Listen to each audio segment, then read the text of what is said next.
Hello everyone, this is Leo from the Monkeys Making Misplays channel. Welcome to the last installment of a quick intro. This series has been super fun to make, definitely tiring. I had final exams during this week, so I had to have those stacked up on top of me having to record these, and I tried to edit each video a little bit better than the previous one. So, you know, the first one's probably a little bit less lackluster, less editing and stuff than some of the later ones. So I hope that at least it shows, but we're going to finish off at least the glitter iteration. I don't want to say this is the final installment of the quick intro series, because we could definitely do more of these down the line. We might do these with the quick start decks from the Divine Z era, or maybe the new Fated 7, Fated 6, I don't remember exactly, I think it was Fated 6. We might do a quick intro for all of them, so that people can have that resource available to them, right? Since I believe we will be getting a bunch of new players coming in with Divine Z, because it is a very, it looks like a very interesting shift to what we have had established. I mean, we're changing, you know, deciding turn order, we have changed deck size, we have the new energy crest coming in, so we're definitely looking at a drastic shift, in my opinion, of how Vanguard is going to be played and perceived.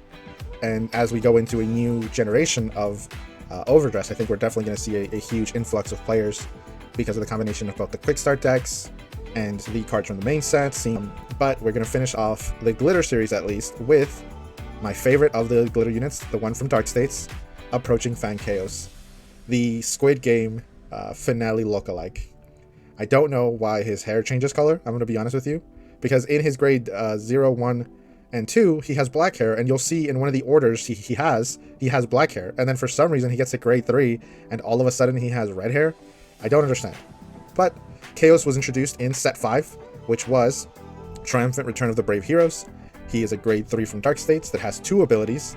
The first ability says, act once per turn, counterblast 1, discard a card, look at the top 3 cards of your deck, choose 1 card from among them, add it to hand, choose up to 1 card from among them, call it to rear, and then put the rest into soul. You could just soul charge 3 if you really wanted to, but obviously you'd like to get the advantage. Being able to turn 1 card into 3 is incredible, obviously. This ability will let you filter for things, let you put certain things into soul that you might want. And Kheios is a soul-centric deck, as you'll see with the second ability that states when he attacks a Vanguard, if your soul has 8 or more cards in their different card names, choose one of your rear guards, and it gets plus 10 counter on turn. However, if your soul has 13 cards with different card names, you choose all of your rear guards instead. Being able to give your entire board a plus 10k boost is incredible, but getting 13 different cards in soul is the rough part. Alongside Kheios, we were introduced to his support unit, that being Cold-Headed Executor Mikani. This is another grade 3 that is dual nations, being both part of Brandgate and Dark States, with his first ability saying that when he's placed on rearguard, you can counterblast 1, soul blast 1, choose one of your opponent's rearguards with the same grade as a card, soul blast for this cost, and retire it. Giving access to some removal, although not going to be played much in the Kheios list. I hardly ever use this, unless it's like something very, very key. Usually you don't want to soul blast to change the count, and as you'll see moving further along with some support, the chances that you have doubles in soul is very low. So you're going to have to use this very sparingly. I mean, maybe you'll use it 1 out of every, 10 games, I'd say. But that's not the real reason that Mikani is so good in the Kheios deck. The real reason he's so good is his second ability, the one tied behind Kheios, that states, on rear, once per turn when your Vanguard attacks, if your soul has 8 or more cards with different card names, stand this unit. If you stand this unit, put this unit into soul at the end of turn. Which means, if you get to those 8 cards in soul on your first grade 3 right, which is very easily done, you have access to 5 attacks right off the get-go, which is an insane amount of pressure to put on your opponent if you happen to go first. Them being at grade 2 and you being able to barrage them with 5 attacks it has such high ability to pressure. But obviously at this point we see the drawback with Kheios being that he has to have play a lot of individual cards to keep the card count high. At this point in time we didn't have enough triggers to play completely Highlander triggers, but we were pretty close, but you had to play like draws and crits and fronts, so you were very limited. But with that, we wrapped up the first wave of support for Kheios, being the stuff we see in set 5. At this point in time, Kheios is able to put out some insane pressure, but doesn't really have the consistency it needs, right? It has to be Highlander, it relies on just Mikani, and Mikani is such an important card. If you can't find them, you're just limited to 3 attacks, which is really rough when the deck doesn't have much power until you get those 13 in soul. But this is where we move along to the stuff in set 8. In set 8, Kheios received 3 cards, an answer to one of the issues with Kheios, and that is the grade 1 form of Mikani. Go ahead, Mikani. This card says when it's placed on rear, you can soul charge 1. Then, if your Vanguard is grade 3 or greater, you put it into soul, choose up to a grade 3 card with Mikani in its card name from your soul, call it to rear. But you're probably thinking, well, that is cool, but wouldn't we just get a bunch of these in soul with, they're not different names, so they would not count 4 Kheios, you just have 4 cards that would all be the same name. That's where we look at his second ability, the one tied behind your Vanguard being Kheios. It states that while in soul, when you would count the number of different card names in your soul for your card's ability, all of your go ahead Mikani in soul each count as a different card name, which makes this card so incredible. Being able to just go, hey, we're all different names, we're not the same card, makes it that so that these 4 will get you at least halfway to the 8 you need for Kheios. Obviously, you don't want to put them all in there right away because you want to use them to recycle the grade 3 Mikanis, but at least now putting them in there isn't such a drawback because they would be the same name because he says, hey, we're all different names. Then we have another card released in set 8, which is Song of Extolment Can Be Heard, which is a grade 1 normal order that says, choose one of your Vanguards, it gets plus 10 until end of turn, choose 3 normal units from your drop, and put them into your soul, and put this card in the bottom of your deck. So, now if you accidentally have to pitch stuff, or you need to set up your soul with certain units, and you've already discarded them to write up, this card says, hey, what if I just give you 3 extra soul, and some extra power? Having no cost is pretty good. Song of Extolment Can Be Heard, although pretty good, isn't a card I would recommend playing a bunch of, especially because there is another order that Kheios plays, and I'm just now realizing that I probably should have put it before this because it did come out before set 8, but at this point I will just mention it after we're done with the set 8 support for Kheios instead of having to rewrite the whole thing. But let's talk about the last card in set 8, which is the grade 2 Enmity's Dragon. Enmity's Dragon is a grade 2 that says when this card is put into your soul by a card's ability during your turn, if your Vanguard is glitter, you choose one of your Vanguards and it gets plus 5. This is one of those cards where I'm only mentioning it because it says glitter and that's it. It's not good. It is weird for this card to be here. I would much have preferred if this just went like, hey, when I'm discarded, put me into soul and give Vamp plus 5, because you could use that with Kheios to at least, get some soul in there, right? And even if it didn't count as different names, you could use the extra copies in soul with the grade 3 Mikani to at least retire grade 2s. A lot of the attackers in Overdress, I believe, at this time were grade 2s, so this would have been perfect. But yeah, and Enmity's Dragon is just a card that's here because it says glitter, and that's pretty much it. But let's move on from all the set 8 stuff. That is, I believe all the cards in set 8 that directly referenced Kheios or glitter. But let's talk about the promo. Kheios received a grade 1 normal order named One Who Governs Chaos. Chaos spelled normally instead of the way his name is, with a K. This order says, have a Vanguard with Kheios in its card name, play this with Counterblast 1. Look at the top 5 cards of your deck, choose up to the same number of cards from among them equal to the number of cards in your soul with Kheios in their different card names, put them into your soul, then shuffle your deck. Then, if your soul has 8 or more cards with different card names, choose up to 1 card from soul, call it to rear, then you choose one of your rear guards with Mikani, and it gets plus 10k. This order does so much, and it's so incredible, and I've seen some lists that play like none, and it baffles me, because this card does so much. I'm a firm believer that if you're playing Kheios, you shouldn't be trying to just go for the random soul charge. You should be trying to selectively soul charge what you're putting in there, because that's the most optimal way to still have a bunch of triggers in your deck while still being able to put insane amount of pressure, right? And this order does that, right? You play this as soon as you get to grade 1, well, usually as soon as you get to grade 2, because you need a damage. Even if you're going first or second, you'll be playing this at grade 2. Play this at grade 2. You have 2 cards in soul, so it means you can thin 2, right? Very, very rare occasions you'll have the 8 in soul to call a card. I think that's happened to me like once or twice in I'd say like 10 games, so it happens like 1 out of 5 times where you'll have the 8 in soul to call something out at grade 2, but usually you're not going to be able to do that. You're just using it to thin in the beginning, and then once you get to your grade 3, you play it again, use it to thin again. Hopefully you hit something like a Mikani to get the extra attack, maybe the grade 1 Mikani, right? Either of those work, and then you get to give them power, which is incredible. This order is, in my opinion, the card that boosted Kheios up the most. But with that, let's move on to Kheios' latest support, the stuff we got in set 11. In set 11, we received a new form to Kheios, and that is Soul Oratorio Kheios. Oratorio, I don't know. It's said some way. This card has 2 abilities, the first one being very reminiscent of the ones we've seen in the other glitter deck retrains, that says when you place by writing from the original Kheios approaching Fangs, use Soul Charge 3. This is a May ability here, so you don't have to do it. You can choose not to. So sometimes I'll choose not to if I already have the 13 in soul. That way I'm not randomly soul charging and have to waste, or if I have enough waste to selectively get back up to 13 without having to do this. Then you choose up to 2 cards from your soul, you put one from among them into hand, and then you call the other to rear, and then you activate Persona Red. Very reminiscent of the old Kheios' first ability, being able to get a card to hand and then a card to rear, although you don't get to put a card in soul, but that's because obviously he is soul charging 3 in most cases. This is a strong ability. I mean, if you soul charge 3 and you don't hit a trigger, that's incredible. You've thinned your deck of 3 cards, and I've gotten games with Kheios where my soul is entirely made up of non-trigger units, and it feels incredible to tell my opponent, like, oh, how many triggers in soul, and I just have to hit them with the 0 because they cannot baffle a Dark State deck that hasn't like put any triggers in soul off of soul charging.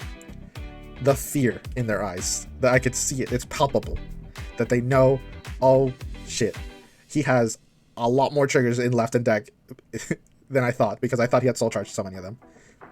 But that's not the only ability Soul Oratorio Kheios has. He has a second ability that says it's an act once per turn. If your soul has 13 or more cards with different card names, bind a Approaching Fangs Kheios, so the original, from soul, and until end of turn, all of your units, including Vanguard this time, unlike the original Kheios, this one does include Vanguard, and they gain plus 10k. And then he gains a critical, and at the end of the turn, you will ride back into the original Kheios. This ability is so good. Being able to just activate this in the main phase, which means that your Mekanis don't have to swing with little small numbers beforehand, because that was the drawback of the original Kheios, is that Mekani doesn't restand, the Kheios doesn't give the power until he attacks, and for Mekani to restand, he has to attack before the Vanguard. But with this new Kheios, he is welcome to activate this ability in the main phase, and then now your Mekanis can attack, and then Kheios will attack after. And now Kheios has some extra pressure, because although the old Kheios was very versatile in being able to give power and get you cards to hand, he didn't really pressure your opponent in any way. But there was one other card released in set 11 alongside Kheios, which is supporting unit. Inciting Corruption Agamanoth. It's like an Eldritch horror looking thing, and if you look at it, you're gonna get confused looking at the card image. But he had 2 abilities. The first one being an auto that says when he's placed on rear, if you have a Vanguard with Kheios in his card name, you counterblast 1, look at top 2, add 1 to hand, and put the other to soul. Again, this is more the selective soul charging I've been talking about, where you're not really putting just randomly in there hoping to get to the high number. You're being more precise about what gets put in there, right? And then his second ability, which I would like you guys to keep in mind as we go along with some of the later supporting units, is that in soul, when your unit with Mekani in its card name is placed on rear, if you have Vanguard with Kheios in its card name, discard a card from your hand, soul charge 1, call this card to rear, and it gains boost until end of turn, right? So now you can make a board for pretty much free by discarding 2 cards whenever you call one of your Mekanis. You get to call both of these guys to rear guard. But one other thing that was released in set 11 that, again, I would say leveled up Kheios' game plan was the introduction of the Bang Dream crits. Because now you're able to play a critical, which you couldn't do before. I think I'll put here how many Dark State criticals are available. But I don't think it was 8. We were getting there. I think we were at like 5 or 6. I don't remember off the top of my head, but I think we were getting close to either 6 or 7. And yes, now we could play 8 critical, which means you are putting on some pressure with Kheios. But that is all of the direct support for Kheios. Let's get started with the supporting units. The first one we're going to talk about here is Direful Doll Amandine. That says during your turn, if your soul has 10 or more cards, it gets plus 10k, and then you can counterblast 1 until end of turn when you would soul charge by your card's ability, increase that number by 1. So,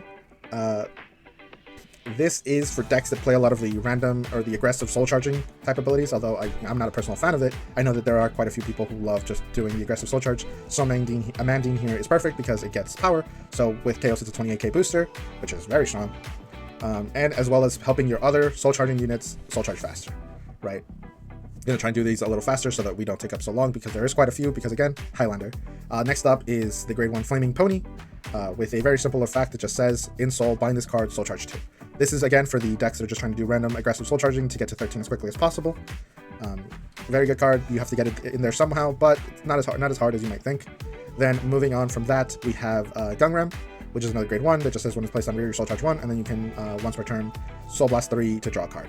Probably not gonna ever use that draw card in Kheios specifically, but again, this is for decks that just want that aggressive soul charging. Then the last of the grade 1s in the soul charging section is obviously Brainwash Solar. There's no way I could do a Star States talk without mentioning Solar, at least in somehow. Well, he just says when he's placed on rear, you soul charge 1. So again, for those decks that are just trying to aggressively soul charge, and he is one of the stronger cards in that version of the deck, because when a card is put into your soul by a soul charge, if your Vanguard is grade 3 or greater, he gains plus 5. So if you're just aggressively soul charging a bunch of times in a turn, your Swirler would get huge, and now you'd have a giant booster behind one of your Mekanis, right? Now let's talk about some of the cards that aren't as just blankly soul charging as some of the other cards. We have 2 cards in this section, which is Friend of the Netherworld, the Ling, that just says when she's placed on rear, you look at top 2, choose a card from among them, put it into your soul, and put the rest on the bottom of your deck. Again, you get to select what you're putting in soul. Again, you could hit 2 triggers, but Ling is a very good card. Having no cost, just needed to be on place. You can just play behind Van, and she can just sit there, giving your Van a constant boost. Then the next card we are going to talk about here is Zargon, which you've probably seen in decks like Chronojet, or I know Jewel played it at some point. But it has the ability that when it boosts, you choose a unit boosted by this unit, and it gets, when this unit attack hits a Vanguard, choose up to 2 cards from your drop, put them into your soul. Zargon is good in this deck because it gives the ability to the unit it boosted. It doesn't have that ability, right? So your Mekani would have that ability on first swing, and then it would have it when it restood. So it would have it would have on-hit pressure on both attacks, which is, again, very good. Then we have 2 other cards here that don't really belong in either of the sections. These are cards you're probably just going to see across the board. Well, one of them is. The other one is my little spicy take that I want to talk to you guys about. But the first one that you'll probably see in most lists is Evil Eye of Prohibition, Quenlu. Quenlu is a grade 1 with just one ability, very simple. It says an act, put this unit into your soul, choose one of your rear guards, and it gets plus 2k. Weird number to just give 2k. It's like the criticals, right? But if your soul has 7 or more cards, your opponent cannot call grade 1 or greater cards from their hand to Guardian for the battle that rear guard attack this turn. So the goal here is to give this ability to a Mekani, have that Mekani attack twice, probably with some insane amounts of power, have your opponent be unable to perfect guard it, so they have to use a bunch of triggers in hand to guard it, which is what you're looking for, right? You're trying to get as many cards as you can out of your opponent's hand. Quenlu's a good card. I've yet to see a list for Kheios that isn't playing 2 or 3. Then let's move on to my spicy pick or my hot take, or whatever you want to call it, my little the spice, the thing that I like, and that is the grade 1 Gear Eagle of Sudden Banks. Gear Eagle has one ability that says when the attack this unit boosted hits, retire this unit, choose a grade 1 card from your soul, call it to rear guard. And you might be wondering, okay, that's cool, right? I guess you could get an extra attack. That's neat. But technically, this card gets you 2 attacks. And you might be wondering, well, no, it just calls you a grade 1. There's no way for you to get another. It just calls 1 card. However, if you were to call the grade 1 Mekani from set 8 that we talked about earlier, calling that to rear guard would then activate would then trigger Agamothoth from soul that would say, hey, you've called the Mekani card. I could come out of soul for a discard. So you would be able to discard a card and call Agamothoth to your other zone. Although if maybe your opponent's already gotten a trigger and you know that grade 1 Mekani won't hit, you could just call it behind it, and you'd still have a column that would be able to hit. But Gear Eagle, I think, is an incredible attack that I don't believe a lot of people have tried in Kheios. But it gives the deck access to 7 attacks. If you happen to have 2 of these, you get access to 9 attacks, which is insane. You don't need 9 attacks, but it is a thing that I've personally tested with. It's not hard to set up the cards in Soul. Both the grade 1 Mekani and the Agamothoth can be put into Soul pretty easily with things like One Who Governs Chaos, or the other grade 1 order we've mentioned, or Kheios. Anything like that will help it get in there. So, personally, I think Gear Eagle of Sudden Banks is pretty good, and it can catch people by surprise out of nowhere, you know? Your opponent thinks you're done because you've done your 5 attacks, and then you hit them with the, well, actually, I've got 2 more, thank you very much. And then you hit them for 2 more attacks, and they are caught by surprise with maybe not enough cards in hand to guard, or anything like that. Very good card in my opinion. Then, let's talk about the 2 last cards you're probably going to see in a lot of lists. These are the 2 grade 2s. You don't play a lot of grade 2s in Kheios, grade 2 or greater cards, simply for the fact that if you are using anything to attack, it should be a Mekani. You don't ever want to attack with anything that isn't a Mekani, and that's why the 2 cards we're going to be mentioning here don't attack. The first one is Steam Mage Asher Da. Very simple card that just says, if your soul has 7 or more cards, it gains plus 10k shield. Pretty good. It's a 10k shield, but there's probably plenty of 10k shields in Dark States. Why are we playing this one specifically? Well, he has a second ability that says when he's retired from Guardian Circle, you may put this card into soul. That's the reason, right? Being able to use this to guard earlier on and just move it to soul, perfect. You don't have to worry about having to call it or anything like that. It just gets you that extra soul right away. And then the other grade 2 we are talking about is Diverse Wildmaster Honoratio. He has 2 abilities. The first one saying, during your turn, if your soul has 8 or more cards with different card names, he gains boost and plus 5k. So he's a 15k booster with the effect of Kheios. He's a 25k booster. Pretty good, right? So if he just had that ability, it'd be cool, but he has a second ability that says on rear or Guardian Circle, if your soul has 8 or more cards with different card names, this card can intercept from the back row and he gets a plus 5k shield. So similar to Asher Da, this card is a defensive choice, but it has the versatility of also being a offensive choice in the way that it can boost your Mekani to very big number, right? But with that, we are done here. I have seen people play things like the Cycler. Personally, I'm not a fan of it, but this is a Highlander list. You play a lot of 1-ofs. I couldn't really reference all of them. Also, if you're playing things like One Who Governs Chaos, you don't really want to discard, or you don't really want to Soul Blast your Ride line to draw a card, because you kind of want to keep it in there. So that's why I wouldn't suggest the Darkstake Cycler in decks like this. I have seen things like the Dark States OT Dragon, the one that that uses the OT and drop. But again, not really great in my opinion. But again, you've got to try. There's so many cards. I could reference pretty much every card in Dark States because they're all the Chaos lists are very different in the grade 1s or the individual cards that they play. So yeah, I'm gonna just leave it at that, and I'll just talk about these, which are the ones I've seen. I look usually before I record these. I'll look at a couple deck profiles to see what people are playing and kind of use that as a base of reference for what I'm going to be talking about in the video. But I think we're done with this series now. I enjoyed making it. I love talking about the glitter decks. They're all so much fun. They've been some of my favorite decks ever since they released in Set 5. Set 5 was my reintroduction, or my coming home to Vanguard after having dropped back in Set 2 of Overdress.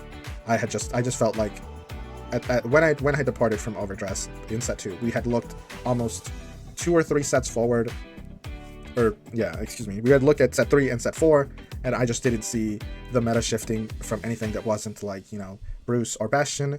And obviously I wasn't sure that those decks would be good. Obviously there's no way to guarantee that someone isn't thinking of something spicy to play, but I just didn't see it being any fun, so I did abandon the game for a bit and went to play things like Pokemon and Yu-Gi-Oh and Digimon, and Magic, other games while leaving Vanguard on the back burner. But then I saw Set 5 and I don't know how to describe it. I deeply enjoyed the units, the glitter units. I don't know why, but all of them are so cool to me.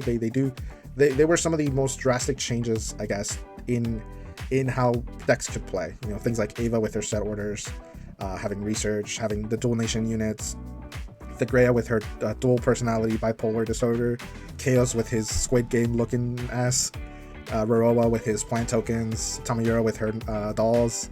They were all so cool, and that's why I do enjoy talking about them. But I think I'll leave you guys with that. Next week's content, we are still debating if we want to do some deck profiles for Set 13, or if I just want to start on the glitter series.